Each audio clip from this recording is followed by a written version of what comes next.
Did you know that over 90% of home buyers search for properties online before they even contact a real estate agent? This highlights the importance of innovative marketing strategies in the real estate industry. Welcome to another inspiring episode of the Spark Ignite Your Marketing podcast. Today, we're joined by Tyler Ross, an accomplished entrepreneur with a diverse background in real estate and martial arts. Tyler holds a degree in economics from Rollins College and has been a licensed real estate agent since 2005.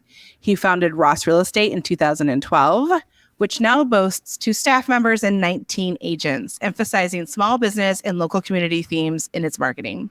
Tyler is also the founder of the Forge Jiujitsu, a new venture that builds community through martial arts. While he's not working, Tyler enjoys hiking, grappling, and spending time with his kids, sometimes probably overlapping with that. Oh, yeah. And recording podcasts with fellow business entrepreneurs. Tyler, it's a pleasure to have you here today. Welcome. Yeah, thank you so much. And what a wonderful read. I appreciate all of that very much. I'm excited to talk to you, Beverly. I'm already vibing with you. Thank you so much for spending the time. Us podcasters have to stick together. It's always nice to have another podcaster on the show. So I always start with the beginning of the journey. How did you go from working to owning a business? And what was there, like aha moment, a kitchen table brainstorming session, maybe an idea on a napkin? Like, how did it all start for you? That's a fun question. In elementary school, my folks divorced, and every time I'd wake up at my dad's house, we'd go over and look at the paper. Everyone in my family is a small business owner. My dad's an attorney. My mom owns an organic grocery store. My sister's a chef and does other various things. I got other sisters also that are out there doing it. But at the breakfast table, my dad would open the classifieds and he would quiz me on how much is this car worth? A 1994 Maximo with 180,000 miles on it. And I'd say, is it leather? What color is it? And we try to figure out how things were evaluated. And that was my introduction into the world of business, understanding buying something for less and selling it for more, and just following him. So the only time I've ever been an employee was in middle school, high school, and college. And as soon as I left college, actually, technically, I worked for my father briefly, but I immediately started my own business in my early mid-20s and knew that's what I wanted to do. In fact, in high school, I wrote myself a letter. In 10th grade, you write your future self a letter of everything that you want to do, and it spells out all those things. And 20 plus years later, I've been tracking. So it's felt predestined in a lot of ways. You saw into your future. Yeah, it created it, maybe. I don't know. You can live with intention, right? That's totally part of it, I think. I'm an unplanned entrepreneur. I have no entrepreneurs in my family. So I didn't have what a wonderful role model to play The Price is Right with you. Well, I think that's part of being an entrepreneur, though. It's just unplanned and being open to that, because a lot of folks can't pivot or see the opportunity that comes from an unexpected event. And just your ability to do that kind of makes you entrepreneurial in a sense. I went kicking and screaming though, Tyler. I knew how much work it was going to be. I'd worked for a startup just before I started my business. And I was like, there's no way you could ever pay me enough to do my own business. Like, they dealt with a lot of stuff. And so I was not disillusioned when I started my own business about what that was going to look like. I think you're right. There's people who have that entrepreneurial spirit, and there's people who are very fearful and won't make that leap of faith and say, I'll figure it out. I might mess it up royally in the process, but I'll figure it out. And it gets increasingly difficult as you get older and you have more responsibilities like mortgages and kids, like narrowing that risk gap as an entrepreneur is difficult to do. But when you're younger, like, who cares? You got $2,000 in your bank account, push it all up on the table and see what happens. So the earlier you get going, the less risk there is associated with it. And there's some truth in that. And I think the naivete helps you too. You don't realize exactly what you're going to be up against. Yes. A little dumb, a little too much energy.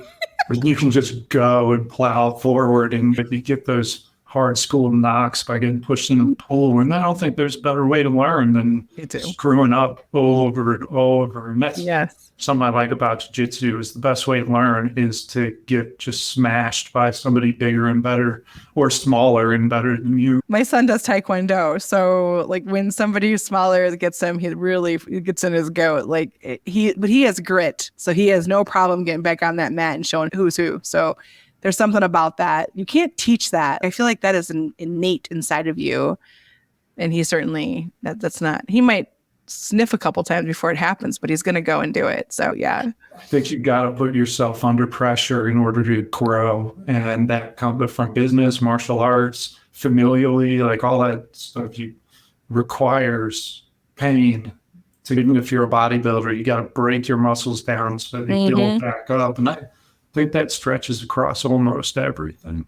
What does it take to make a diamond, right? The amount of pressure that it takes to make a diamond. So yes, you're right. Like I think to get to the really good stuff, you have to take some pressure and a few kicks and things like that to get there. It's a lot of wisdom in all of that you learn about the world and yourself as well. So was there like an unexpected plot twist on your journey that kind of happened that wasn't on the list that you made in 10th grade? I'm not so sure that anything was so dramatic that it pops up into my mind. Of course, nothing ever goes the way you lay it out perfectly, but none of the bumps were so big I couldn't manage it. You just do what you got to do to try to achieve that next step, whether it's living in the unfinished portion of your friend's basement so that you can spend all your money investing it into yourself, or having a surprise kid and managing family and business at the same time. So I think I can't think of anything highly unique, but I can sympathize with a lot of people that have hit these obstacles, checkpoints to go, oh, wow, I didn't see that coming. So time to go around or go through. But nothing in particular pops out in my mind as like a plot twist necessarily. Tell me a little bit about your business and who your customers are and what problems you solve for them. So the main business is a real estate brokerage, and we focus very highly on our local network. We are our local area, our Piedmont region. We, as agents, are licensed in the state, but I think it's frustrates the hell out of me that agents do that. Yeah, I live 3 hours away, but it's the same state. I can still do that work. But the problem we solve is really the transaction, which typically tends to be the largest financial transaction anybody in their life makes, which is the purchase or sale of a house, and project managing that entire experience. And as much of a business transaction as it is, it's really a personal transaction with a lot of emotions involved. So the problems we solve are making a good investment, making sure that you're selling your investment in a wise way, protecting everyone legally from all the traps within a contract, and making sure that people feel good through the process, because you hate to be excited about buying a house and then have a horrible experience doing it. It's trying to serve people at the highest level and in a competent, professional way. I am knee deep in this process right now. Are you? You buying a house or selling a house? I just sold a house and I closed on it July 3rd. And I just bought a house, but I sold a house in Pennsylvania and bought a house in North Carolina. So I'm also like half across the East Coast. Yeah. But yes, they actually, it's Army move. My husband's military, so it's an Army move. And the part that really gets my goat is we don't want to move. That's not something that you typically, some people like to move in the Army. They want that experience, but we're pretty happy where we are. But we are losing our interest rate from 3 years ago. And that is the part that I'm really upset about, that the Army part of the veteran deal should be able to keep a rate that you've earned as opposed to this new interest rate. But it is very stressful to move your whole life and to pack up everything and put everything. So the Army does pack for us for the most part. I would say 90% of what we move, they pack. And then they come and they put it in a semi and take it away. And a week later, they deliver it for us. But coordination of that, logistics of that is a lot. And yeah, it's a pretty stressful scenario for most people. And I will be so grateful when it's over. I almost canceled on you, Tyler, because I was like, I got so much to do. But I was like, I really need this conversation. Like I needed to not think about the house. Right, here we are talking about it. So now I'm going to twitch a little bit, and Well, it'll be over before you know it. it will be. Yeah, this last little bit is Yeah. the gap that you got to jump over and Yeah. close. And it'll all end up being fine no matter what. We've said we've had our goodbye party. We've done all that. Now I'm ready. I just need to get to that. It's a big process. And like you said, it's the largest investment you're probably ever going to make, right? And it's a big decision all the way around, financially, emotionally, mentally. I think it needs to be the right fit for everyone accordingly. Having somebody that's there cheering you on, also protecting you. Talk about how you were, since you were so young when you first started a business. I'm curious to hear how your decision-making, business strategy, thought process has evolved the most from the beginning to now. Like how has, because even when we were talking before the podcast went to live, I talked about how like where I'm in my business, I'm not working in the business as I'm working on the business in a different way. So how have things changed for your business over the last several years? That's a fun question, Beverly. I initially started like focusing on the brokerage business anyway. I initially started thinking it would just be me as a sole proprietor doing 100% of everything, maybe one staff person to support me and what I'm doing. But I had a real estate agent come to me and ask if they could join my company. And I had just had the most wonderful, heartwarming experience with her as a human being in a transaction. And I was fairly new at the time. And I just adore and love her to death. And I was like, this is not part of my plan, but let's go. Let's do it. And that was like 6 or 7 years ago. And we went from me to me plus 19 agents and 2 staff people. So that was unexpected. But just being open to it has really flourished, and it's been a beautiful thing. And then my approach has changed in that it's not just me I'm managing. I've got a stable of unicorns, of just a group of people that are awesome at what they do. So I don't have to really manage them that much. But rather than doing what I was doing as an agent 100% all the time, in addition to that, I do continue to sell homes. I don't buy them anymore, but I sell them. And now I've got 19 agents that are technically under my management. But the reality of it is, they inform me because they're also smart. They bring things to the table that I don't. So they've made me a better listing agent, and they challenge me because they're also competent. Me being the broker, they have to bring their problems to me, and their problems are all highly unique because they're so capable of solving run-of-the-mill problems. My perspective is that I thought I was going to do one thing, but I'm doing a better thing now, and that it's made me better professionally as a real estate agent, better as somebody that runs a business, and honestly, better as a human being interacting on a human level with people. I love the idea that you have a stable of unicorns. I love the visual. I love unicorns. Actually, a lot of my coloring and branding is based on mermaids and unicorns from a very intentional perspective. And the idea of a unicorn, there's a unicorn business, obviously, that makes very big money very quickly. But the idea that you have some kind of magic and something special, a little extra special. There's 600 realtors that do business in our little 4-county footprint. And I would venture to say that since our last staff hire, we went from 14 to 19 over the last 6 months in terms of agents. And they're just the best. We've made a huge splash. Like you've talked about staff, like surrounding yourself with the best people. Mm-hmm. There's no replacing. You can't take 3 people that are half okay and replace one amazing person. And I've got 19 amazing people and 2 amazing staff. I feel like most of my clients struggle the most with staffing. Yeah. What has been the secret to having a stable of unicorns? Culture and support. I run my brokerage business in a way that varies highly from your typical brokerage model. So that is one thing. But with respect to retention and hiring good staff, I made the mistake of hiring staff that wasn't good. And so learning through that, hire slow, fire fast. I hired fast and fired slow. But that's tuition. That's going to the school of hard knocks. I paid my tuition. I messed that up.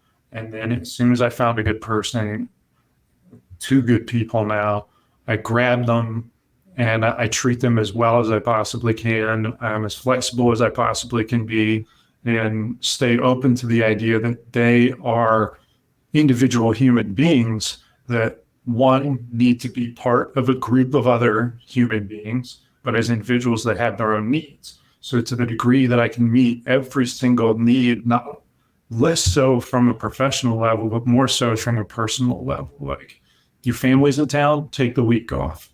You haven't ridden your horse in a while, stop working, go ride your horse, because you need to have your mind right, to have your attitude right, to have a good experience with the other people in the office, because one thing touches everything else. So I would say the culture is the most important thing, that everybody gets along, and that you design the work around the capacity of the staff. I think a lot of people make the mistake of, I need someone to do X, Y, Z. This person can do X and Y, but not Z, but they're freaking amazing. Instead of Z, I'm going to have them do W and make it work because I got to have this person. From good to great, find it, put them in the right seat in the bus, right? That's one of those concepts. But so let me ask this.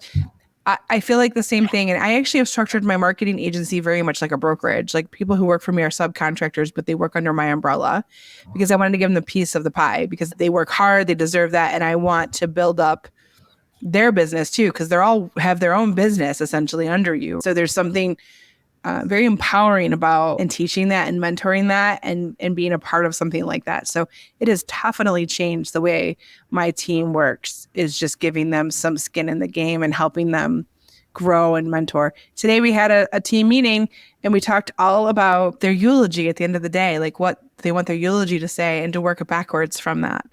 And being intentional, having that list of the things that you want to make sure you are, and what do you need to start doing, stop doing, continue doing, and what are your obstacles? Are you getting in your own way? What is the things that's holding you back from that dream? And what does that look like for you? I think those are the trainings that matter. I can teach social media all day long, but that's the kind of stuff that I think we're all human. We're all trying to get to some place, and acknowledging that and feeding that, I think, is really powerful. I love the concept of reverse engineering. And within those eulogies, I guarantee you not a single person said, I want to clock more hours in the office. They died wishing they had worked more. Yeah. And so that's part of the culture thing, where it's, let's figure out what everybody really wants. And if they want joy, they want happiness, they want time with their family, they want a healthy body, they want good habits. You can build something off of people that want all of those things. Yes. If they're intentional, they'll make that time. I used the example of not work more, but I said, I can guarantee on my deathbed, I'm not going to say I wish I was on Instagram more. Yeah. I can promise you the doom scrolling is not going to benefit the eulogy. So while social media is essential for our business, it doesn't mean you have to do it all the time. Yeah. You can make those choices of where you spend your time and where you spend your energy, and be, like you said, intentional and reverse engineer. And even, what do you need to do differently to be that person? There might be something that is you need to do differently to become the person you want to become. And that might be a health choice, or that might be an educational element, or that might be a romantic element. Who knows what that looks like for that person, but to support them in that journey. And every quarterly review for us, yes, we talk about rocks and goals and things like that were important, but we also talk about their personal plan and how has the role fit into their personal plan. Like you said, they're people and humans first. Mm-hmm. And we don't live to work, we work so we can live and do the other things. And acknowledging that and really supporting them in that is remarkable for most people. Couldn't agree more. Helping people establish some level of self-awareness to the degree that they can make a good choice over a bad choice. Every single one of us wants ice cream every time we walk by it. And in that moment, we want to grab it. But if you're self-aware enough to acknowledge, sugar late in the day, I'm not going to sleep. It's not good for me. The dairy makes my tummy hurt and gives me sinus infection. And so cultivating self-awareness within your team so that they know what they actually want puts you in a position to provide as many opportunities for them to get it. When you've got everyone pulling on that same rope, it's not like we're all trying to do the same thing practically, but we're all trying to do the same thing in the sense of living a fulfilling life. Many of the episodes we talk about, the two finite things are time and money in this world. And how you spend your time and how you make money or spend your money are things that kind of dictate so much of what we think about and live and exist in. And yes, having some control in that situation is huge. To quote, I forget which episode, which movie it is, maybe it's Infinity Wars, where Iron Man meets his dad and he says, no amount of money ever bought a second of time.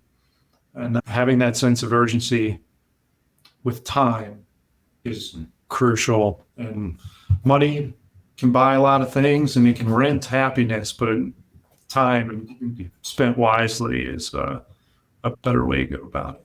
I watched a TED Talk this week, and I've changed my vocabulary around this based on this TED Talk. Essentially, it was about life is not about happiness. It's about finding meaning.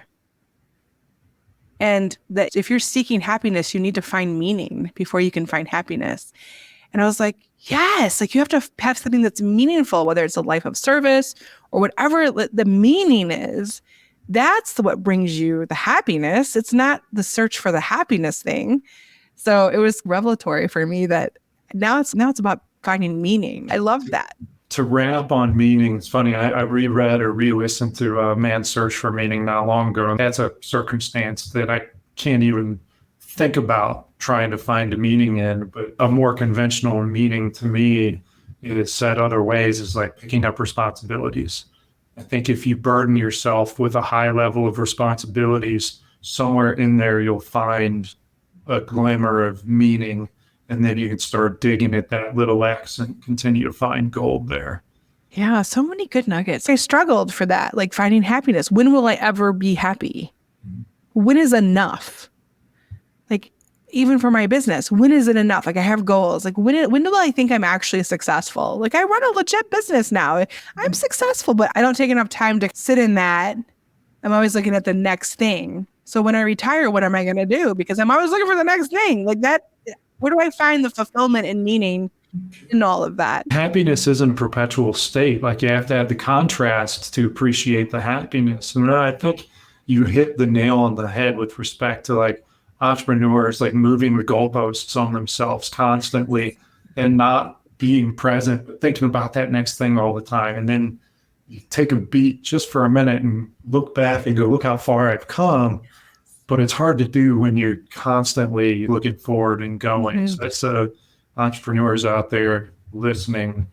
You're not alone. Today we even like it's half year, right? So this is that's crazy that we're already half year, end of second quarter. We're doing like a half year look back at our wins, and I always want to focus on that. Look how many things you've accomplished over the last 6 months, personally, professionally. What does that look like? And how much closer you are to the next thing you want to accomplish. Like, those are all steps towards the next accomplishment, whatever that looks like, baby steps. One of my favorite quotes is, or one of my favorite, not similes, metaphors is a car or a boat, a car. Like the windshield is huge because you're looking forward to going, and the rearview mirror is very small. So just take a look at it every now and again, but keep your eyes forward and keep moving. I used a car analogy today on the training. I said, your destination, but sometimes you can only see at night where the headlights are going, but you know where you're going. So you need to make sure you know where the plan is. And so there's going to be moments where you only can see right in front of you. But as long as you're going the right direction and moving forward, even if it's a mile an hour or whatever that looks like for you, you're moving in the right direction. And that is key on finding success in this world. I used a car analogy too this morning, which was funny, but I come from Detroit. So like car analogies are my thing, I feel like, but all of these things are very good bits of wisdom for entrepreneurs, just human beings in general. We all struggle and want to move forward in our lives in whatever way that looks like. So one of my favorite questions that I ask entrepreneurs, Tyler, is what really frustrates you about your industry and how would you fix it? Or how do you fix it? Maybe in your business, you have fixed it. It's the scale of it. There's so many people that are not good at it that the entire industry has been blanketed with a reputation that has garnered the attention of the Department of Justice and by the National Association of Realtors getting a spanking right now, well-deserved spanking, because it's too easy for people to do it and too many people are doing it. So the lack of professionalism and the averaging down of the competency and capacity of real estate agents frustrates me. And the perception that's created in the public is the stay-at-home parent can do 1 or 2 deals a year and pay for their boat, and they just do can I curse? They just did a horrible job. And that's what frustrates me about my industry. And I love marketing, Beverly. I know you love marketing. I love marketing. It's one of my favorite things to do within my business. Mm-hmm. But there's 600 real estate agents in my footprint doing business and 150 listings. Make that make sense. So there's 450 people marketing their tails off trying to get business because there's 600 people marketing. So you almost have to be better at the dog and pony show, at the marketing, at the lead generation, at the brand awareness than you actually have to be at your jobs. The best real estate agent on the planet is probably unknown because they're too busy doing their work to market and put their face on billboards and grocery carts and magazines and wrapped cars. That's what frustrates me. Talked about the Department of Justice. Are you referring to how they're trying to change the commission structure? Is that what you're referring to?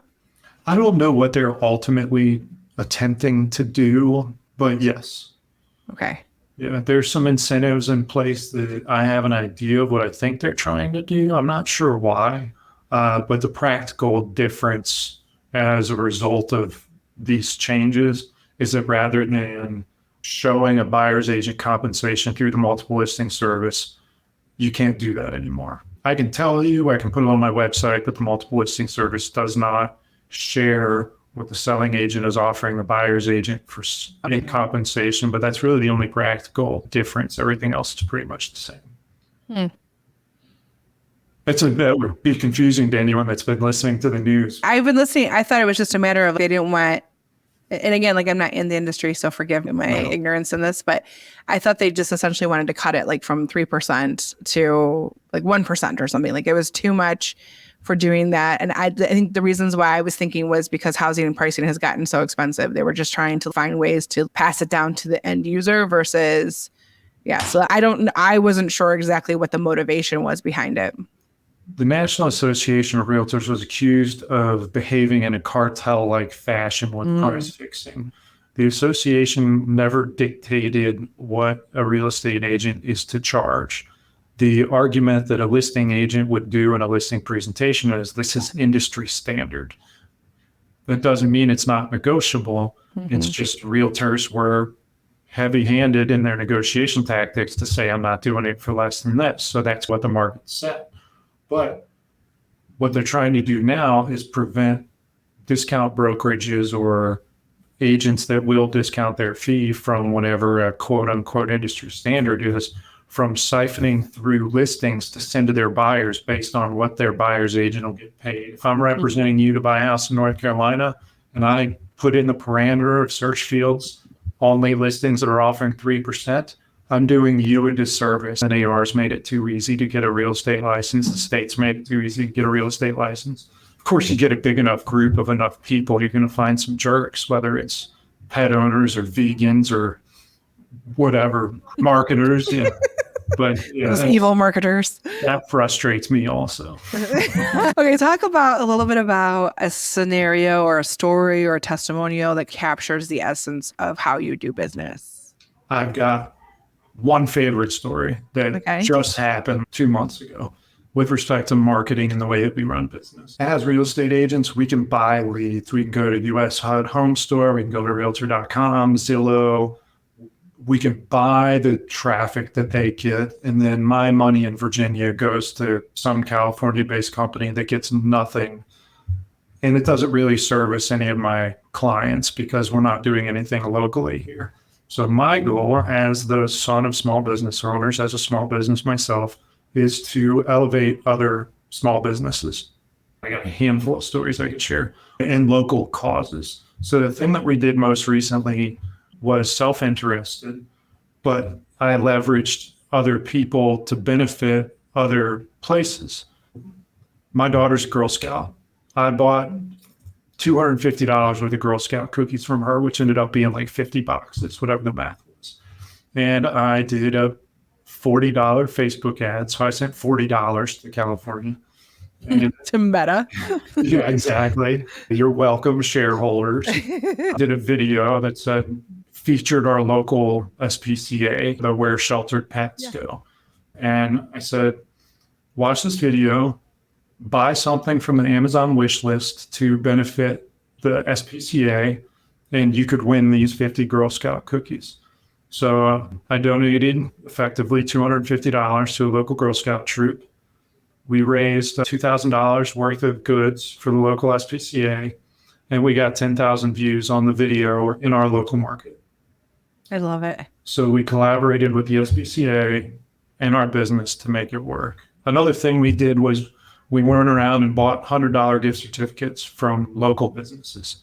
And we did a $1,000 giveaway. We did 10 $100 gift certificates. Nice. Share this post, tag the business. We do the drawing. So we get to the initial video and then the winner video. Both of those got thousands and thousands of views. And it beats the crap out of sending $1,000 to Meta. In fact, some of the businesses even donated the $100 gift certificate because of the free advertising they were getting as a result of including them in the giveaway. We did 10 giveaway videos.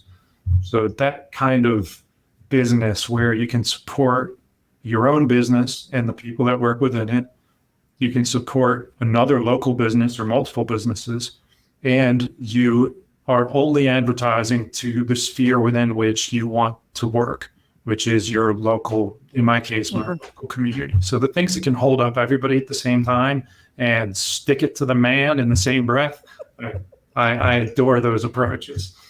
Well, I think finding synergy with partners that make sense is one of the most powerful ways you can partner and connect in your community. Mm-hmm. And I agree with you. One of the reasons why I started my business was when we help a small business, the ripple effects of that in the community and how we're supporting families and supporting causes that matter. And that's the meaning behind helping a business grow, is for exactly that. It's doing things that support the causes, support the businesses. And the icing on the cake is, by the way, it's my business that's helping do this. That is like awesome choices of that. But I wonder, like, for me, is there a story of a homeowner or a customer that has had an amazing experience with you, and what has that looked like for them? Like, how is working with Tyler and your group of real estate agents, since they're a stable of unicorns, I want to know what the unicorn experience is like. Oh gosh, well, where's the magic, Tyler? Tell me the magic. we have one agent in here who's one of the top in the country with making donations to Homes for Heroes, which is a service provided to veterans. Mm-hmm. And so I'm super proud of her. And then personally, my experiences with me that I would refer to are all technical, like managing some unusually boundary line adjustment as they're under a burden of potential foreclosure and navigating personalities. And I hate that person and that person hates the other person, but I'm in the middle so I can keep everybody calm to get to where they need to go. But as far as some moment that I feel like moved everything, there hasn't been one, which is maybe one of the parts of my life that I'd like to round out a little bit more, which is why I do the podcast, to fill that cup. Because at the end of the day, the trail that I leave behind me is a positive experience that a couple of years from now, if I don't stay in touch with them, that client is probably going to forget my name. And otherwise, it's just a bunch of PDFs on a computer. And that in and of itself is not super fulfilling. But when there's a genuine problem to solve and genuinely moving someone from fear into not fear, but anything better than fear, from fear to confidence, from anxiety to relief, like those little victories stack up and start to make you feel pretty good. Kind of the reasons why we do all the things we do. The stack of PDFs, because you're just trying to get through all the documents and read it and all the legalese. And it isn't just that. It isn't just a transaction, and making it more than that. Yeah. The fear, the anxiety to like the calm, the woosah moments. Mm-hmm. I'm like, okay, it's all taken care of. Tyler's got this. That is a good place to be for sure. So you have 19 people working for you now. You have a podcast. You're working on a book too, right? I think I read something about that. I've written 2 kids' books that I self-published, Donkey and the Farm Team and Donkey and the Farm Team Obstacle Course. I'm gonna do a third one that's around jiu-jitsu. First one was baseball, second obstacle course, third one will be martial. Nice. I love it. So you've done all these things. What's the vision? What's on the 10th grade piece of paper that's next? What's the vision for the business and how do you plan to continue to evolve and adapt? I should go grab it. There's so many things to do in this world, and I want to get a piece of so much of it. We can't do everything, but we can do anything. And real estate I enjoy because you can speculatively build houses, you can do land development, you can do conservation easements. I've done nutrient banking where you plant trees and reduce the runoff into the Chesapeake Bay watershed, and then those are saleable, transferable credits and things like that. But writing the book, I'd love for the podcast I'm restarting it in the coming weeks, which by the time this is out, will have gone already. But that's the one I think I'm most excited about because I feel like that's one of those things where I'm sure you feel it, Beverly, where you go, this changed everything for me.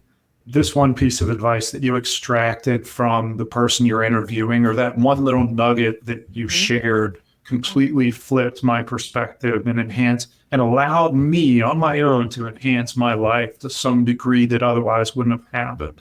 So real estate, I can impact my local market. I can impact a couple of people a year and make that transaction as positive as possible. But the podcast I'm excited about really diving into because I can scale potentially on a really high level the things that I think are important.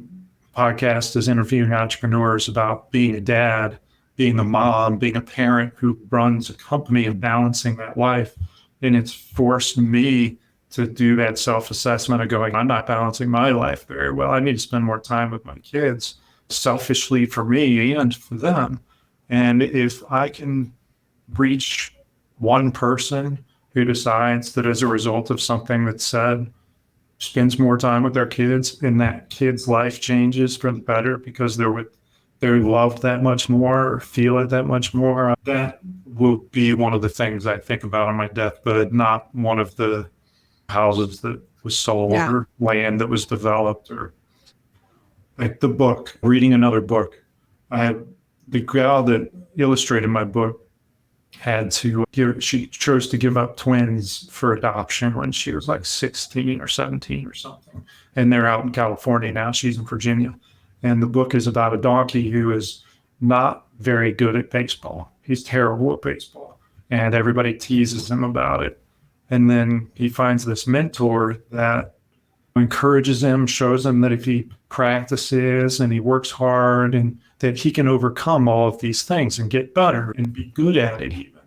And she sent this book to her kids who were playing t-ball at 9 years old now and they wanted to quit. And the book arrived the day they told their parents, their adopted parents, they wanted to quit. And they read the book and they couldn't wait to go to practice the next day. Whoa. Like that made me cry the day that she told me this. So those are the things that I'm interested in pursuing. A lot of meaning in those things, Tyler. Yeah. So I'm taking care of me. I'm taking care of my kids and wife, and I'm taking care of other people around me. But if I can scale those little messages that other people have shared with me in one form or another, then I would like to play that role.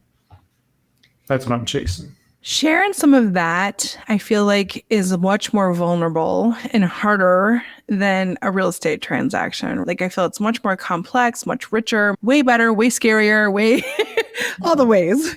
I am adopted. My mother's adopted, and I have adopted.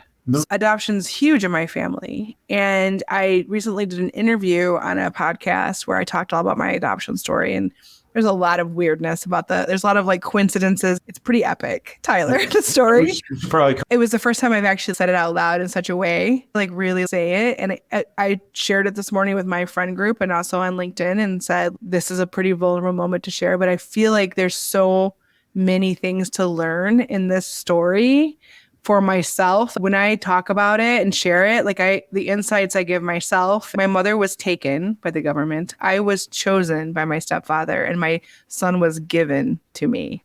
So the three different ways that adoption really affected all of us is so different. And there's so much more meaning, but also like vulnerability and a little bit of, it's just harder. I don't know. It's like scarier to put myself out there that way. Marketing, I got that down. That's fine. I'm good at that. I got a system. I got a process. I have a good mindset, all the things. But when you start talking about things that really matter and have that meaning, now it becomes a little bit scarier, but the rewards are so much greater. That's the part that I think is the power is in that. If you can somehow find those moments and do that. That reminds me of something else that's satisfying about my business is these 19 people, a couple of them have confided in me on personal things that I never would expect another person to share with me. And to have the type of relationship with, they're not employees, they're independent contractors, they have their own business. But to be vulnerable in that way and to have that kind of relationship and culture, they make me feel like they're family. Mm-hmm. And like, that I'll think about on my death. I won't think about the house that we sold together or the files we went through, but the moment shared. Yeah. Yes, the vulnerable. The exposure, and they teach me so much doing that. You've talked about the marketing that you did with kind of the community building and how that just helps. It's a win-win all the way around. But talk about one of the marketing mistakes you made and what have you learned from it? Yeah, the mistake is hard. I don't couch it as mistakes. It's easy to. Yeah. I got to look at it as tuition and just learning lessons that cost money. I tried to open a second location when it was just me to create the perception that there was a bigger office than it actually was. And that was money poorly spent and hiring incorrect people. And I haven't really had any marketing fall too flat on its face, other than being self-oriented, maybe, rather than promoting the service or promoting the brand or promoting the other people. I was self-promoting. And I had done some acting in college, and that's what we had to do, self-promotion. Here are pictures of me. Here's all this information about me. I can do that. I'm the best person all the time for everything. And I took that approach out of the chute, real estate-wise. I even wish I had renamed my company instead of Ross Real Estate. I would have made it something different. But at the time, I was able to lean into the good reputation that my dad had, that when he moved here in 1981, and I was born in 83, and he had helped tons of people sell houses as a real estate attorney. So it's foolish not for me to leverage my name at the time. But now I'd approach it differently. But mercifully, the marketing gods haven't been horrible to me. I feel like the same thing. When I first started as a freelancer, it was Beverly Cornell Consulting. Yeah. And after I started having a team, I was like, this is so horrible. Like, I hate this name because it wasn't about what I was doing. It was about what we were doing and also the value we were creating. And that didn't speak to that at all. Like, I was like, that's crazy. So I had a similar thing. I changed it to BC because it's still in my initials and I'm still part of it. And associates marketing, but the ampersand actually has a lot of really cool meaning. Yeah. It's synergistic. There's an action. I actually really like where it went, the evolution it came to, but it was like, I would sign my name Beverly at Beverly Cornell Consulting. And I was like, this is obnoxious. Like, I can't even stand it. It's my name. So became very clear to me that wasn't where we wanted to go or be or anything like that. And while I am the face of the business, it doesn't mean that I am the business by any stretch of the imagination. Quite the opposite. But I agree with you. There is something when you choose a name, you're kind of stuck with it for a while. And what do you do with that? Choose wisely. Yeah. You look at Hewlett Packard, Long and Foster. There's no shortage of names that were named after the founders, and they got big enough that you forget. So I have this section of the podcast where I call the lightning round. Where I ask you a few questions and you just like gut answer. I'm probably not going to do a lot of chit chat back and forth with you, but if something really piques my interest, I might ask more for more details. Okay. I feel like with real estate, you have to be fairly well connected, right, in your community. So how have you created and then also maintained lasting connections? Maintaining a positive relationship with people around you. I would say it's generally through kindness. You go through the practicality of things where it's, are you touching your sphere 7 times in 3 different ways, this many times a year, and you're sending your drip emails and all these things I'm not particularly good at, but I have staff that helps me with that. But maintaining the network and the sphere and the people is generally through showing your face, being kind to people, and staying out of the controversial things, which I would love to jump in and get political and be loud and try to shape the community in a positive way, in a way that I think is right. Same with presidents. One of my favorite things is I bet 9 out of 10 people that know who I am have no idea who I'm going to vote for. And I love that. But also I want to be outspoken about it. So I've chosen my path right now, and it's to maintain neutrality because my service is not in that way now. My service is being a good real estate agent, good community member, and holding people up. That was my lightning answer, wasn't it? If your business had a voice, what word or emotion would resonate from its core or with its core? I would say it is a kind, relaxing voice with a sense of humor. Trying to think of a person that has that. You take like a Morgan Freeman type. He can be silly and fun. He knows how to get down to business. He's the voice of God, Tyler. It's the voice of God. That's my business. It's the voice of God. God's voice. Question. So dive into the library of business wisdom. Like, you've got years, right? And you've been raised by entrepreneurs. You have all kinds of experience from that as well. Which book, podcast, or entrepreneur has left that indelible mark? Like, you hear their words, they whisper in your ear on your journey. Napoleon Hill, Thinking with a Positive Mental Attitude. That book was great. Jesse Itzler had a huge impact on me with respect to my relationship with time and how I view that. Specifically, how has it changed your workflow or how you do business? Jiu-jitsu, getting beat up on a regular basis checks my ego, reminds me that I'm not all that in a bag of chips, and that I need to humble myself and approach things with humility.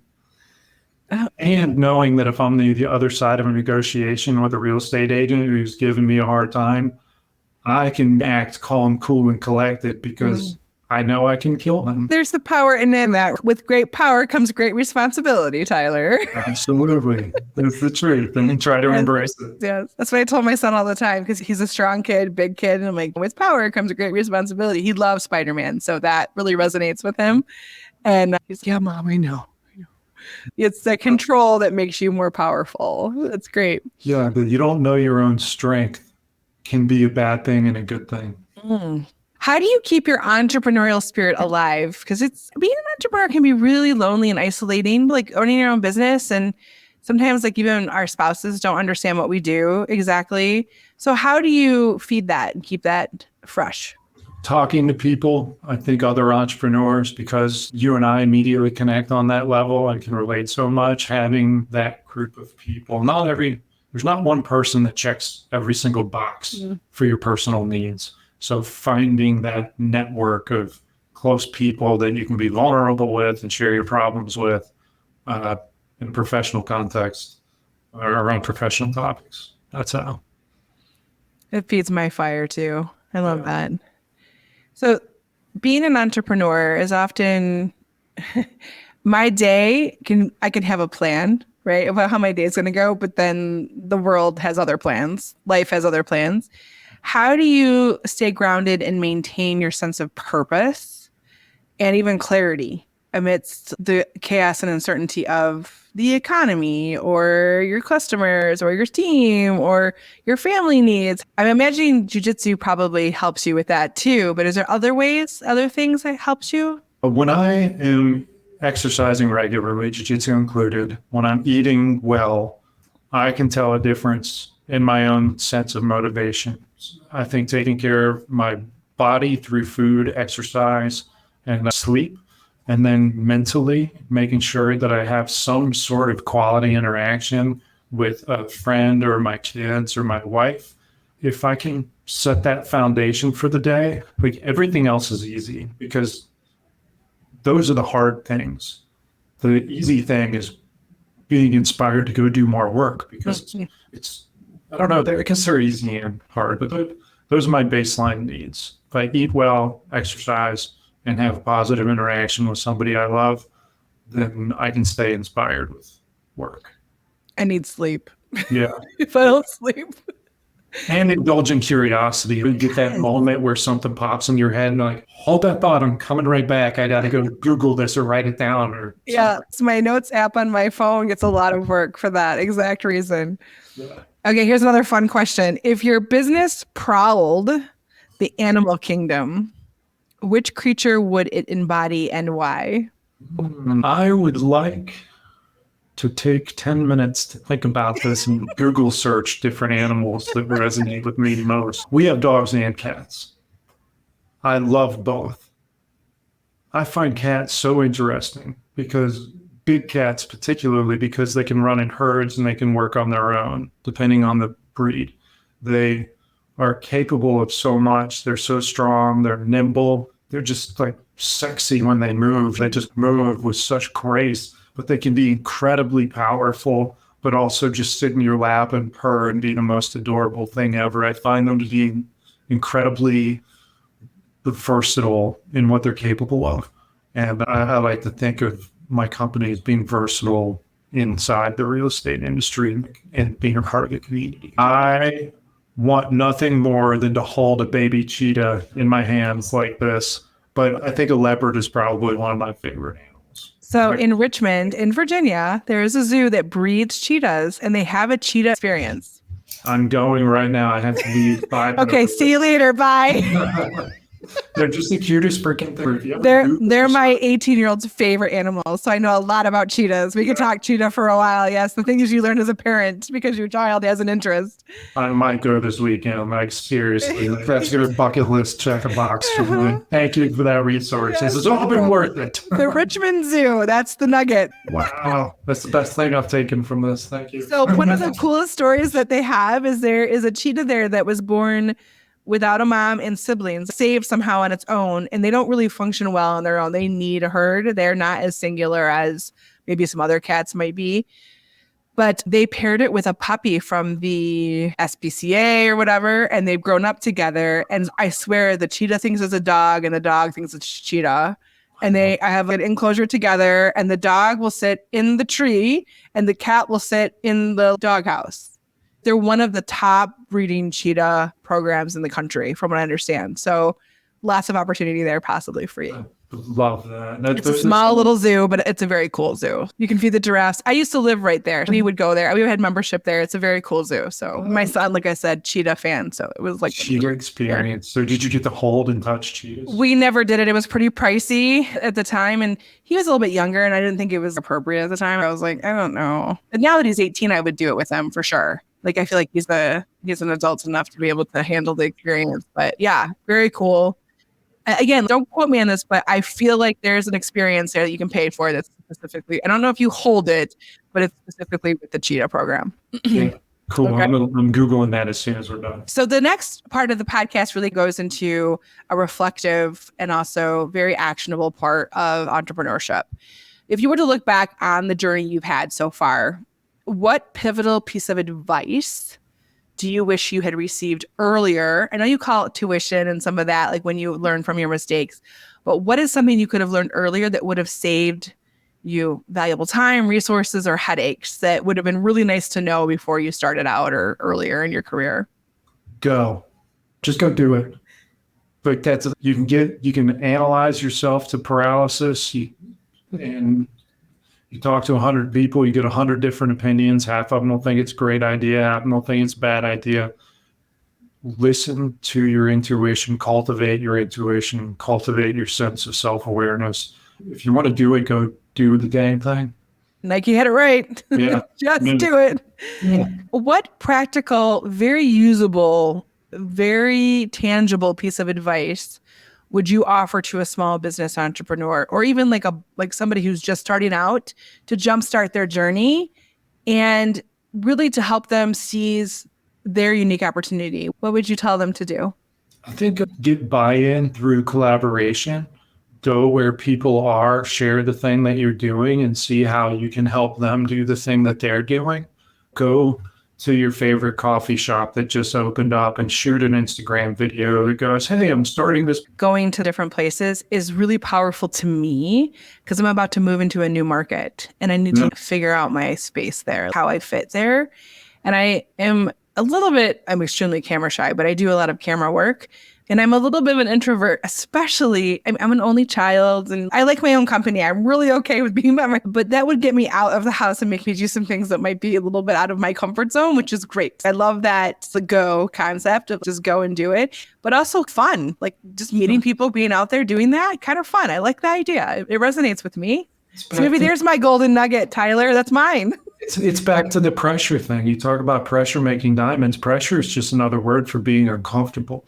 But yeah, it's supposed to be uncomfortable. That's where the growth comes from. I'm not afraid to be uncomfortable. That's not like something that I'm afraid of, but you do need to like prep yourself for it. Be prepared in some way for it. Brace yourself. Brace yourself. There you go. That's the best way to say it. Brace yourself to be uncomfortable. And that's normal. And it's going to feel better after you do it. My husband has a tattoo that says endure. I need to brace yourself. Brace yourself. As we end the episode, this is always so fun for me, but also sad when we leave the conversations. I really have enjoyed spending time with you today, Tyler. I want to thank you for taking the time and sharing some of this knowledge and expertise in real estate and also community building with us. Where can people find you and find out about your projects and the books you've written and the podcast you have going to be relaunching? Yeah, so we're rebuilding the podcast website. It's tylerjamesross.com. Instagram is the catch-all for everything. Tyler James Ross, VA, like Virginia. Tyler James Ross, VA. That's my Instagram. So I pay a lot of money in marketing. So if you Google me, you should be able to find me. Oh, the marketing. Yeah. Learning to Dad with Tyler Ross is the full name of the podcast. So your insights have certainly illuminated my path. I hope also our listeners' paths, offering invaluable tips and strategies to enhance their business and their digital marketing efforts. And to our listeners, I really hope you found this episode as fun as I did. Remember to implement any of these tips, insights into your small business, and don't hesitate to reach out to myself or to Tyler with any further questions that you have, or if you need assistance.